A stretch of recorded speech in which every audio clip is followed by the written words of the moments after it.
आपदा होती है, चाहे बाढ़ की स्थिति हो, कहीं भूकंप आया हो, कोई हादसा हुआ हो, वहां मदद करने के लिए एनसीसी के कैडेट्स जरूर मौजूद हो जाते हैं।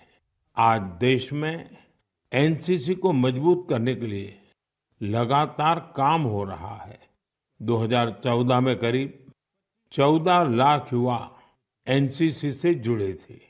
अब 2024 में 20 लाख से ज्यादा युवा एनसीसी से जुड़े हैं। पहले के मुकाबले 5,000 नए स्कूल कॉलेजों में अब एनसीसी की सुविधा हो गई है।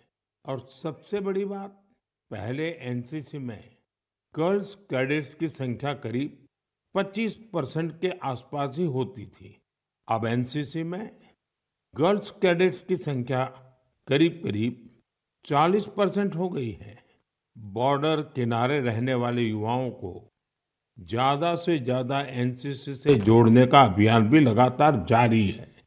मैं युवाओं से आग्रह करूंगा कि ज्यादा से ज्यादा संख्या में एनसीसी से जुड़े।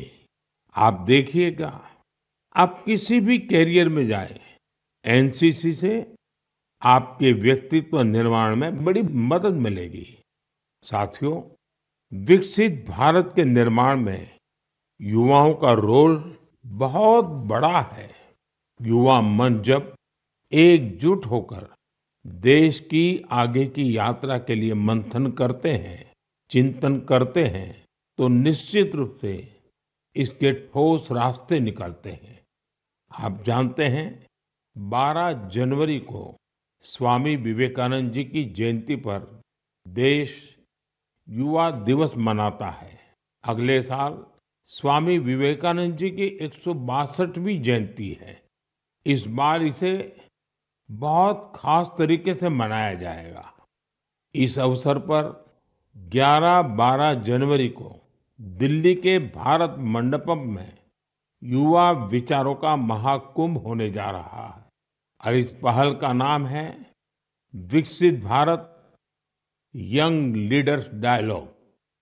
भारत भर से करोड़ों युवा इसमें भाग लेंगे।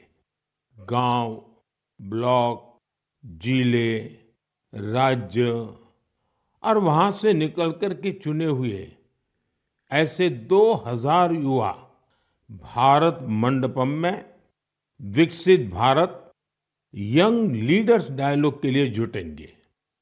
आपको याद होगा, मैंने लाल किले की प्राचीर से ऐसे युवाओं से राजनीति में आने का आह्वान किया है जिनके परिवार का कोई भी व्यक्ति और पूरे परिवार का पॉलिटिकल बैकग्राउंड नहीं है। ऐसे 1 लाख युवाओं को, नए युवाओं को राजनीति से जोड़ने के लिए देश में कई तरह के विशेष अभियान चलेंगे। विकसित भारत यंग लीडर्स डायलॉग भी ऐसा ही एक प्रयास है। इसमें देश और विदेश से एक्सपर्ट्स आएंगे, अनेक राष्ट्रीय और अंतर्राष्ट्रीय हस्तियां भी रहेगी। मैं भी इसमें ज्यादा से ज्यादा समय उपस्थित रहूंगा। युवाओं के सीधे हमारे सामने अपने आइडियाज को रखने का अवसर मिलेगा। देश इन आइडियाज को कैसे आगे लेकर जा सकता है, कैसे एक ठोस रोडमैप बन सकता है, इसका एक ब्लूप्रिंट तैयार किया जाएगा। तो आप भी तैयार हो जाइए। जो भारत के भविष्य का निर्माण करने वाले हैं, जो देश की भावी पीढ़ी है, उनके लिए ये बहुत बड़ा मौका आ रहा है। आइए मिलकर देश बनाएं, देश को विकसित बनाएं। मेरे प्यारे देशवासियों, मन की बात में हम अक्सर ऐसे युवाओं की चर्चा करते हैं जो निस्वार्थ भाव से समाज के लिए काम कर रहे हैं। ऐसे कितने ही युवा हैं जो लोगों की छोटी छोटी समस्याओं का समाधान निकालने में जुटे हैं। हम अपने आसपास देखें तो कितने ही लोग दिख जाते हैं जिन्हें किसी न किसी तरह की मदद चाहिए, कोई जानकारी चाहिए। मुझे ये जानकर अच्छा लगा कुछ युवाओं ने समूह बनाकर इस तरह की बात को भी एड्रेस किया है। जैसे लखनऊ के रहने वाले वीरेंद्र हैं। वो बुजुर्गों को डिजिटल लाइफ सर्टिफिकेट के काम में मदद करते हैं। आप जानते हैं कि नियमों के मुताबिक सभी पेंशनर्स को साल में एक बार लाइफ सर्टिफिकेट जमा कराना होता है। 2014 तक इसकी प्रक्रिया यह थी कि इसे बैंकों में जाकर बुजुर्ग को खुद जमा करना पड़ता था। आप कल्पना कर सकते हैं कि इससे हमारे बुजुर्गों को कितनी असुविधा होती थी। अब ये व्यवस्था बदल चुकी है। अब डिजिटल लाइफ सर्टिफिकेट देने से चीजें बहुत ही सरल हो गई हैं। बुजुर्गों को बैंक नहीं जाना पड़ता। बुजुर्गों को टेक्नोलॉजी की वजह से कोई दिक्कत ना आए, इसमें वीरेंद्र जैसे युवाओं की बड़ी भूमिका है। वो अपने क्षेत्र के बुजुर्गों को इसके बारे में जागरूक करते रहते हैं। इतना ही नहीं, वो बुजुर्गों को टैक्स सेवी भी बना रहे हैं। ऐसे ही प्रयासों से आज डिजिटल लाइफ सर्टिफिकेट पाने वालों की संख्या 80 लाख के आंकड़े को पार कर गई है। इनमें से 2 लाख से ज्यादा ऐसे बुजुर्ग हैं जिनकी आयु 80 के भी पार हो गई है। साथियों, कई शहरों में युवा बुजुर्गों को डिजिटल क्रांति में भागीदार बनाने के लिए भी आगे आ रहे हैं। भोपाल के महेश ने अपने मोहल्ले के कई बुजुर्गों को मोबाइल के माध्यम से पेमेंट करना सिखाया है।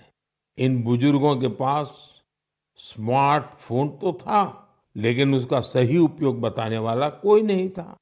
बुजुर्गों को डिजिटल अरेस्ट के खतरे से बचाने के लिए भी युवा आगे आए हैं।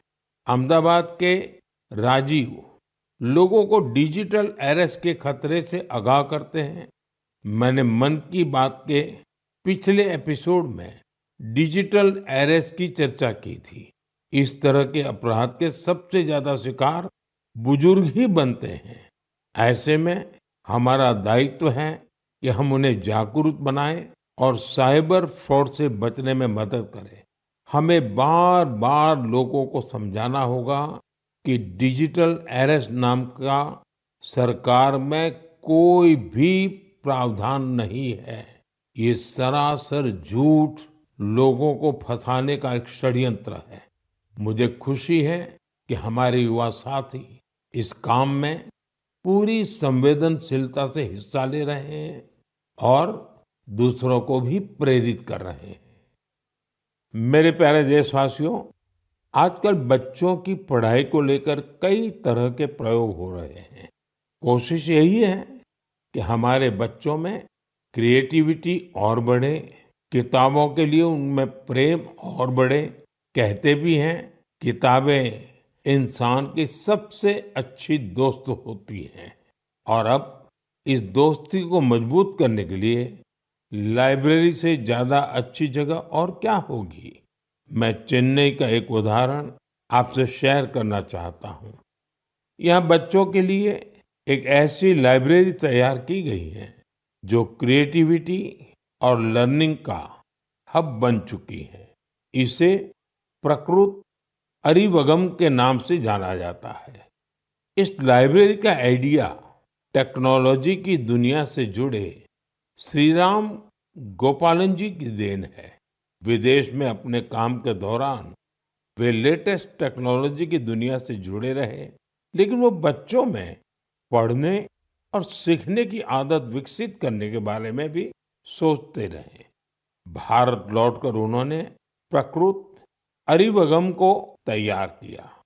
इसमें 3000 से अधिक किताबें हैं जिन्हें पढ़ने के लिए बच्चों में होड़ लगी रहती है।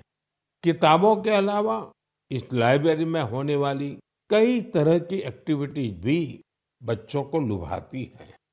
स्टोरी टेलिंग सेशन हो, आर्ट वर्कशॉप्स हो, memory training classes, robotics lesson या फिर पब्लिक स्पीकिंग, यहाँ हर किसी के लिए कुछ न कुछ जरूर है जो उन्हें पसंद आता है। साथियों, हैदराबाद में फूड फॉर थॉट फाउंडेशन ने भी कई शानदार लाइब्रेरीज बनाई है। इनका भी प्रयास यही है कि बच्चों को ज्यादा से ज्यादा विषयों पर ठोस जानकारी के साथ पढ़ने के लिए किताबें मिले। बिहार में गोपालगंज के प्रयोग लाइब्रेरी की चर्चा तो आसपास के कई शहरों में होने लगी है। इस लाइब्रेरी से करीब 12 गांवों के युवाओं को किताबें पढ़ने की सुविधा मिलने लगी है। साथ ही ये लाइब्रेरी पढ़ाई में मदद करने वाली दूसरी जरूरी सुविधाएं भी उपलब्ध करा रही है। कुछ लाइब्रेरीज तो ऐसी हैं जो प्रतियोगी परीक्षाओं की तैयारी में स्टूडेंट्स के बहुत काम आ रही है। ये देखना वाकई बहुत सुखद है कि समाज को सशक्त बनाने में आज लाइब्रेरी का बेहतरीन उपयोग हो रहा है। आप भी किताबों से दोस्ती बढ़ाइए और देखिए कैसे आपके जीवन में बदलाव आता है। मेरे प्यारे देशवासियों, परसों रात ही मैं दक्षिण अमेरिका के देश गयाना से लौटा हूँ। भारत से हजारों किलोमीटर दूर गयाना में भी एक मिनी भारत बसता है। आज से लगभग 180 वर्ष पहले गयाना में भारत के लोगों को खेतों में मजदूरी के लिए, दूसरे कामों के लिए ले जाया गया था। आज गयाना में भारतीय मूल के लोग राजनीति, व्यापार, शिक्षा और संस्कृति के हर क्षेत्र में गयाना का नेतृत्व कर रहे हैं। गयाना के राष्ट्रपति डॉक्टर इरफान अली भी भारतीय मूल के हैं, जो अपनी भारतीय विरासत पर गर्व करते हैं। जब मैं गयाना में था, तभी मेरे मन में एक विचार आया था, जो मैं मन की बात में आपसे शेयर कर रहा हूँ। गयाना की तरह ही दुनिया के दर्जनों देशों में लाखों की संख्या में भारतीय हैं। दशकों पहले की, 200-300 साल पहले की उनके पूर्वजों की अपनी कहानियां हैं। क्या आप ऐसी कहानियों को खोज सकते हैं कि किस तरह भारतीय प्रवासियों ने अलग अलग देशों में अपनी पहचान बनाई, कैसे उन्होंने वहां की आजादी की लड़ाई के अंदर हिस्सा लिया, कैसे उन्होंने अपनी भारतीय विरासत को जीवित रखा। मैं चाहता हूं कि आप ऐसी सच्ची कहानियों को खोजें और मेरे साथ शेयर करें। आप इन कहानियों को नमो ऐप पर या माय गॉव पर इंडियन डायस्पोरा स्टोरीज के साथ भी शेयर कर सकते हैं। साथियों, आपको ओमान में चल रहा एक एक्स्ट्रा ऑर्डिनरी प्रोजेक्ट भी बहुत दिलचस्प लगेगा। अनेकों भारतीय परिवार कई शताब्दियों से ओमान में रह रहे हैं। इनमें से ज्यादातर गुजरात के कच्छ से जाकर बसे हैं। इन लोगों ने व्यापार के महत्वपूर्ण लिंक तैयार किए थे। आज भी उनके पास ओमानी नागरिकता है, लेकिन भारतीयता उनकी रग रग में बसी है। ओमान में भारतीय दूतावास और नेशनल आर्काइव्स ऑफ इंडिया के सहयोग से एक टीम ने इन परिवारों की हिस्ट्री को प्रिजर्व करने का काम शुरू किया है। इस अभियान के तहत अब तक हजारों डॉक्यूमेंट्स जुटाए जा चुके हैं। इनमें diary, account book, ledgers, letters और टेलीग्राम शामिल है। इनमें से कुछ दस्तावेज तो सन 1838 के भी हैं।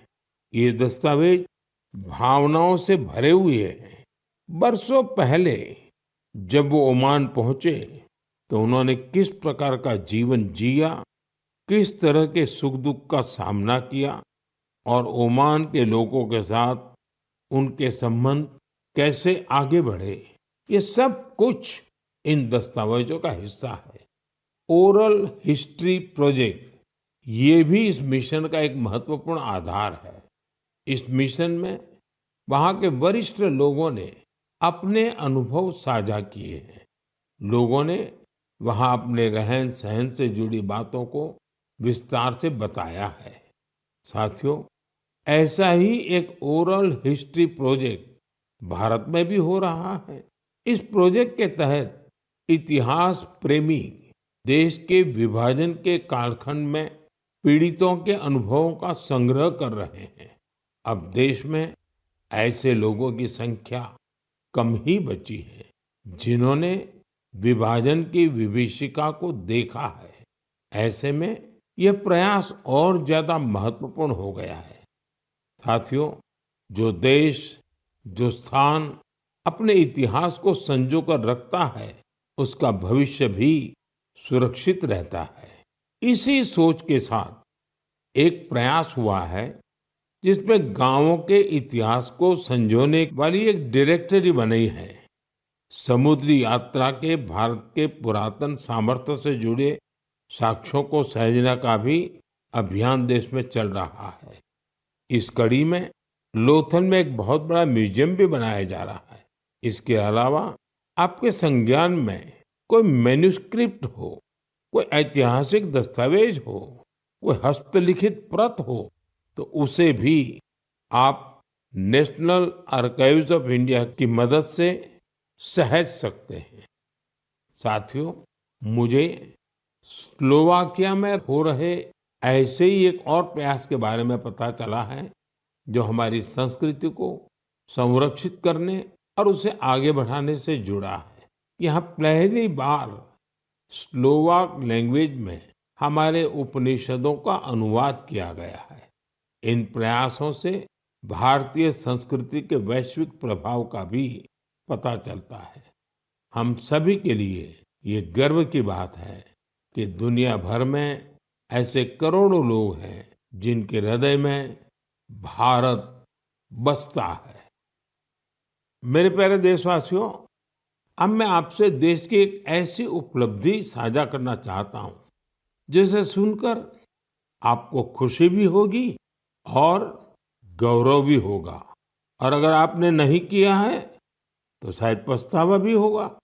कुछ महीने पहले हमने एक पेड़ माँ के नाम अभियान शुरू किया था। इस अभियान में देश भर के लोगों ने बहुत उत्साह से हिस्सा लिया।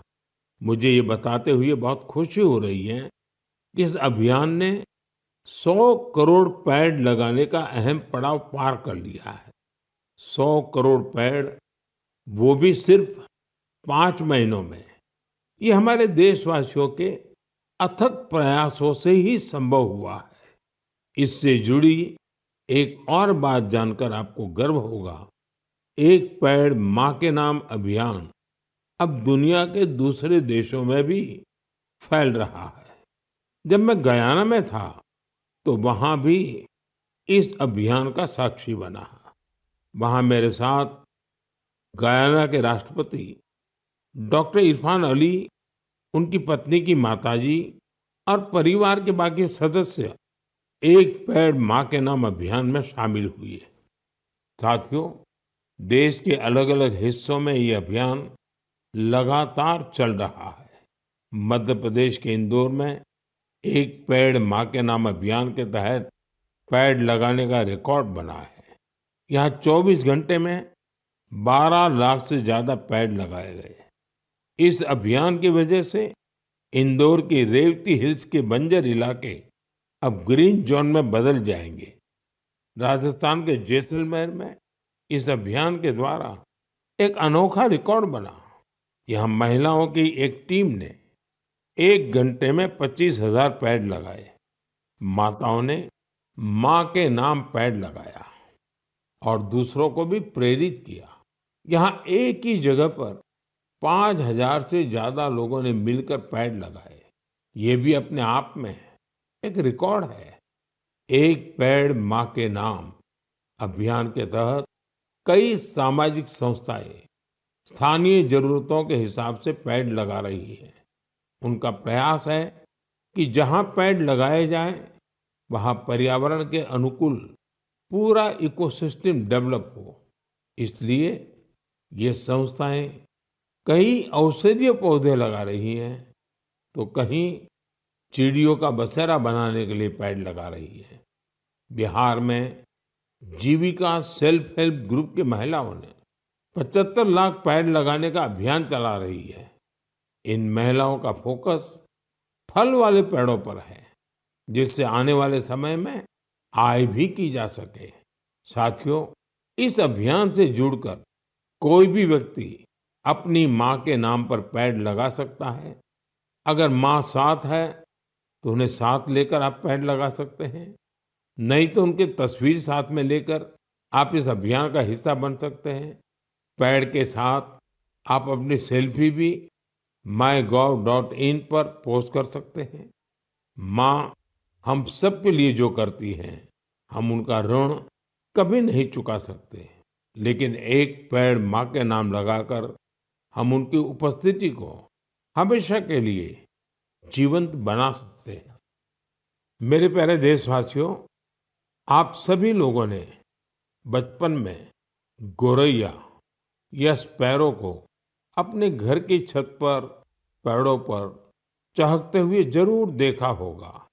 गोरैया को तमिल और मलयालम में कुरुवी, तेलुगु में पिच्चुका और कन्नड़ा में गुब्बी के नाम से जाना जाता है।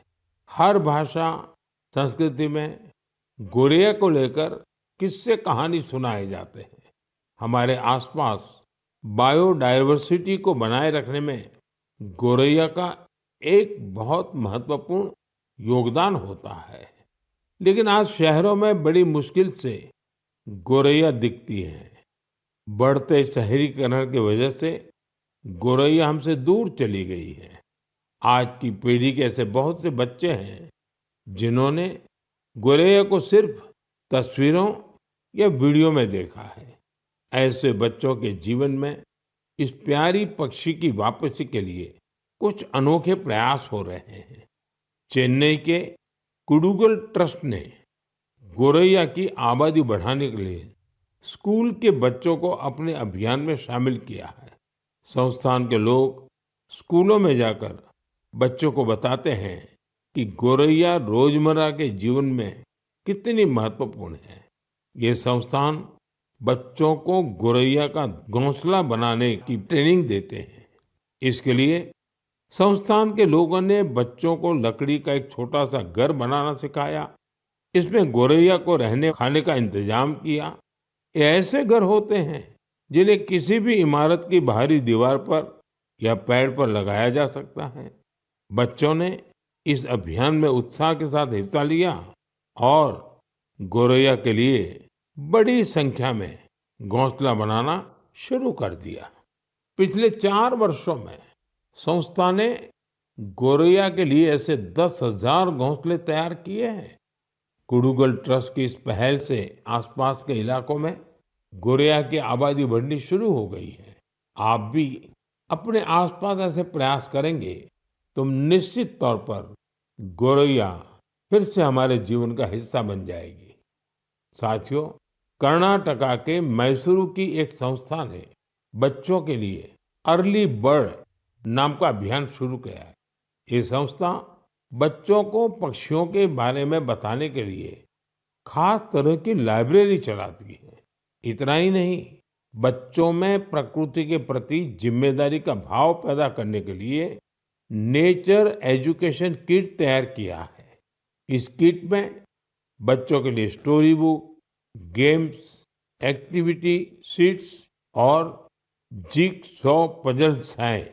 ये संस्था शहर के बच्चों को गांवों में लेकर जाती है और उन्हें पक्षियों के बारे में बताती है। इस संस्था के प्रयासों की वजह से बच्चे पक्षियों की अनेक प्रजातियों को पहचानने लगे हैं। मन की बात के श्रोता भी इस तरह के प्रयास से बच्चों में अपने आसपास को देखने, समझने का अलग नजरिया विकसित कर सकते हैं। मेरे प्यारे देशवासियों, आपने देखा होगा, जैसे ही कोई कहता है सरकारी दफ्तर, तो आपके मन में फाइलों के ढेर की तस्वीर बन जाती है। आपने फिल्मों में भी ऐसा ही कुछ देखा होगा। सरकारी दफ्तरों में इन फाइलों के ढेर पर कितने ही मजाक बनते रहते हैं, कितनी ही कहानियां लिखी जा चुकी है। बरसों बरस तक ये फाइलें ऑफिस में पड़े पड़े धूल से भर जाती थी, वहां गंदगी होने लगती थी। ऐसी दशकों पुरानी फाइलों और स्क्रैप को हटाने के लिए एक विशेष स्वच्छता अभियान चलाया गया। आपको ये जानकर खुशी होगी कि सरकारी विभागों में इस अभियान के अद्भुत परिणाम सामने आए हैं। साफ सफाई से दफ्तरों में काफी जगह खाली हो गई है। इससे दफ्तर में काम करने वालों में एक ओनरशिप का भाव भी आया है। अपने काम करने की जगह को स्वच्छ रखने की गंभीरता भी उनमें आई है। साथियों, आपने अक्सर बड़े बुजुर्गों को कहते सुना होगा कि जहाँ स्वच्छता होती है वहाँ लक्ष्मी जी का वास होता है। हमारे यहाँ कचरे से कंचन का विचार बहुत पुराना है। देश के कई हिस्सों में युवा बेकार समझे जाने वाली चीजों को लेकर कचरे से कंचन बना रहे हैं, तरह तरह के इनोवेशन कर रहे हैं। इससे वो पैसे कमा रहे हैं, रोजगार के साधन विकसित कर रहे हैं। ये युवा अपने प्रयासों से सस्टेनेबल लाइफस्टाइल को बड़ी बढ़ावा दे रहे हैं। मुंबई की दो बेटियां का ये प्रयास वाकई बहुत प्रेरक है। अक्षरा और प्रकृति नाम की ये दो बेटियां कतरन से फैशन के सामान बना रही है। आप भी जानते हैं, कपड़ों की कटाई सिलाई के दौरान जो कतरन निकलती है, इसे बेकार समझकर फेंक दिया जाता है। अक्षरा और प्रकृति की टीम उन्हीं कपड़ों के कचरे को फैशन प्रोडक्ट में बदलती है। कतरन से बनी टोपियां, बैग हाथों हाथ बिक भी रही है। साथियों, साफ सफाई को लेकर यूपी के कानपुर में भी अच्छी पहल हो रही है। यहाँ कुछ लोग रोज सुबह मॉर्निंग वॉक पर निकलते हैं और गंगा के घाटों पर फैले प्लास्टिक और अन्य कचरे को उठा लेते हैं। इस समूह को कानपुर प्लॉगर्स ग्रुप नाम दिया गया है। इस मुहिम की शुरुआत कुछ दोस्तों ने मिलकर की थी। धीरे धीरे ये जन भागीदारी का बड़ा अभियान बन गया। शहर के कई लोग इसके साथ जुड़ गए हैं। इसके सदस्य अब दुकानों और घरों से भी कचरा उठाने लगे हैं। इस कचरे से रिसाइकल प्लांट में ट्री गार्ड तैयार किए जाते हैं। यानी इस ग्रुप के लोग कचरे से बने ट्री गार्ड से पौधों की सुरक्षा भी करते हैं। साथियों, छोटे छोटे प्रयासों से कैसी बड़ी सफलता मिलती है, इसका एक उदाहरण असम की इतिशा भी है। इतिशा की पढ़ाई लिखाई दिल्ली और पुणे में हुई है। इतिशा कॉरपोरेट दुनिया की चमक दमक छोड़कर अरुणाचल की सांगती घाटी को साफ बनाने में जुटी है। पर्यटकों की वजह से वहाँ काफी प्लास्टिक वेस्ट जमा होने लगा था। वहाँ की नदी जो कभी साफ थी, वो प्लास्टिक वेस्ट की वजह से प्रदूषित हो गई थी। इसे साफ करने के लिए इतिशा स्थानीय लोगों के साथ मिलकर काम कर रही है। उनके ग्रुप के लोग वहां आने वाले टूरिस्ट को जागरूक करते हैं और प्लास्टिक वेस्ट को कलेक्ट करने के लिए पूरी घाटी में बांस से बने कूड़ेदान लगाते हैं। साथियों, ऐसे प्रयासों से भारत के स्वच्छता अभियान को गति मिलती है। ये निरंतर चलते रहने वाला अभियान है। आपके आसपास भी ऐसा जरूर होता ही होगा। आप मुझे ऐसे प्रयासों के बारे में जरूर लिखते रहिए। साथियों, मन की बात के इस एपिसोड में फिलहाल इतना ही। मुझे तो पूरे महीने आपकी प्रतिक्रियाओं, पत्रों और सुझावों का खूब इंतजार रहता है। हर महीने आने वाली आपके संदेश मुझे और बेहतर करने की प्रेरणा देते हैं। अगले महीने हम फिर मिलेंगे मन की बात के एक और अंक में, देश और देशवासियों की नई उपलब्धियों के साथ। तब तक के लिए आप सभी देशवासियों को मेरी ढेर सारी शुभकामनाएं। बहुत बहुत धन्यवाद।